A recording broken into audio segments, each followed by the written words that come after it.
Je suis très heureux de vous accueillir dans ce nouvel équipement unique en France qui accueille le travail de Yadegар Azizi qui va prendre la parole dans quelques instants.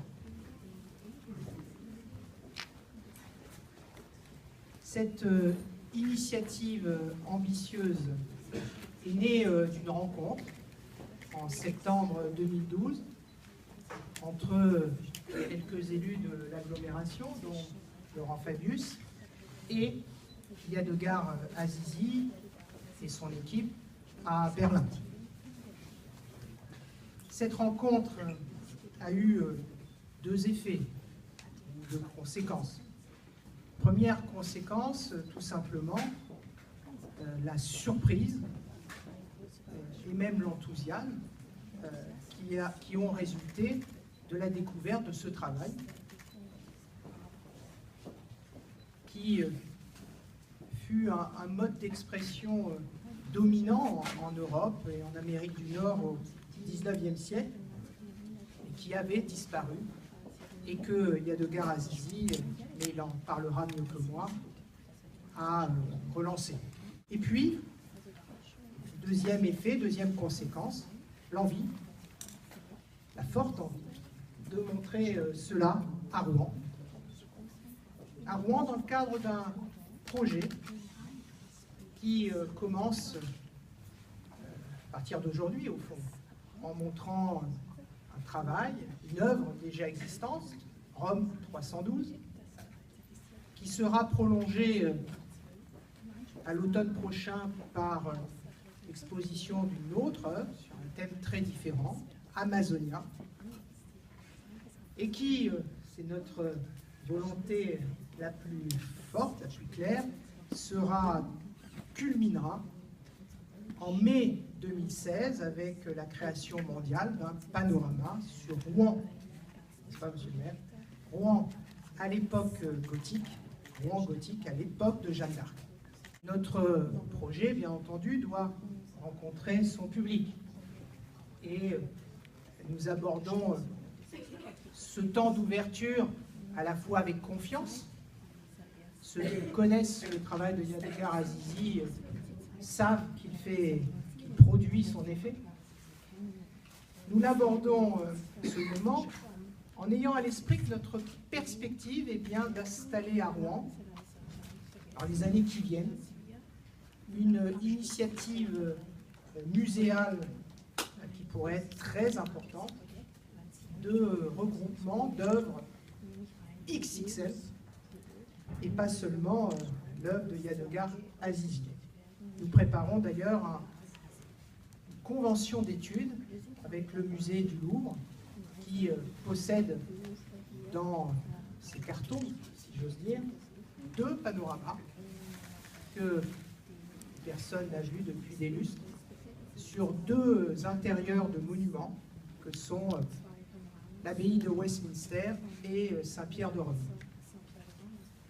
Et donc c'est vrai que ce que nous allons ouvrir maintenant vaut pour soi-même et doit évidemment, en tout cas c'est ce que nous souhaitons être un grand succès, mais vaut aussi pour son inscription dans une perspective, celle de l'exposition plus durable, pourquoi pas en bord de Seine, en face, rive gauche, où le cœur de Rouen possède des terrains qui ne demandent qu'à l'accueillir, cette initiative, et bien d'œuvres effectivement très grand format, celles que beaucoup de musées en France et dans le monde ont évidemment beaucoup de mal à exposer.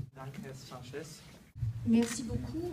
Donc, Monsieur le Président Sanchez, aussi un grand merci à tout le monde qui s'est donné la peine de venir aujourd'hui pour nous rejoindre à l'occasion de ce vernissage. Bon, permettez-moi maintenant de commencer avec le panorama. Le panorama est mort, vive le panorama. Vous connaissez tous cette situation, le roi est mort, vive le roi. Voilà, donc Il y a 20 ans, lorsque j'ai été confrontée la première fois avec la forme d'art du panorama, tout le monde a dit c'est une forme d'art morte. C'était à l'époque des années 90 à Bonn. Mais moi, je me suis dit, un médium tellement fascinant, on va toujours trouver son temps. Pourquoi ça ne devrait pas faire partie de notre temps? Et c'est à ce moment-là que je me suis lancée dans la voie du panorama. Voilà. Et en fait, aujourd'hui, nous nous rassemblons ici pour vivre ensemble ce moment extraordinaire de ce premier panorama à Rouen. De cela, je vous en parlerai tout à l'heure. J'aimerais bien maintenant continuer de vous parler encore un peu du panorama en tant que forme d'art. J'ai compris à l'époque de manière intuitive que le panorama est une forme d'art qui, justement, est faite pour nous aujourd'hui. Aujourd'hui, nous vivons dans un monde de médias, dans un monde d'avalanche d'images. Et justement, j'ai constaté que le panorama permet à tout le monde, aux gens, de retrouver sa propre capacité de voir, de percevoir, de se retrouver soi-même et finalement devenir le metteur en scène de sa propre vision. Très rapidement, lorsque je réfléchis il y a 20 ans sur cette forme artistique du panorama, je suis arrivée vraiment à la confirmation de mon intuition. Oui, le panorama est tout à fait fait pour aujourd'hui.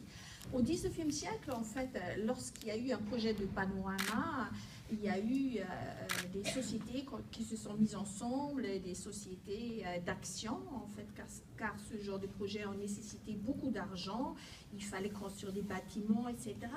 Et à l'époque, l'artiste lui-même n'avait pas d'espace pour réaliser ses idées à l'intérieur d'un projet de panorama. C'était donc plutôt ces sociétés anonymes d'action qui ont décidé la forme d'un panorama. L'artiste n'avait pas cette liberté qu'on a aujourd'hui pour pas s'épanouir à l'intérieur d'un projet de panorama. C'était plutôt des œuvres de commande. Voilà. Alors moi, je me suis dit, il faudra redonner au panorama sa liberté. Et lorsque j'ai commencé à rêver du panorama, je me suis dit, ben là, il faut faire de sorte pour que l'artiste puisse choisir ses propres thèmes qu'il veut donc représenter dans le cadre d'un panorama. Et depuis 10 ans maintenant, on a trouvé une forme de travail avec mon équipe qui me permet justement de réaliser mon idée à partir de la conception par le marketing qui ne m'intéresse pas particulièrement, jusqu'à la réalisation d'œuvres.